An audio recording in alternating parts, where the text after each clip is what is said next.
సంకురాత్రి కోడి కత్తి లాంటి కోడి కొంచెం చెలిమి చేస్తే అది సొంతమౌనుగా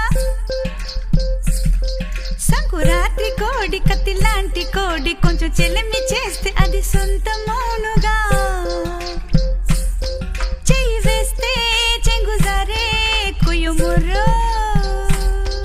నువ్వు రెండు మూరల పాను పెయ్యరా జగడం వచ్చేనా తాకవద్దయ్యా రెండు మూరల పాను పెయ్యరా జగడం వచ్చేనా తాకవద్దయ్యా కొంచెం కొంచెం కొరుక్కు తినవయ్యా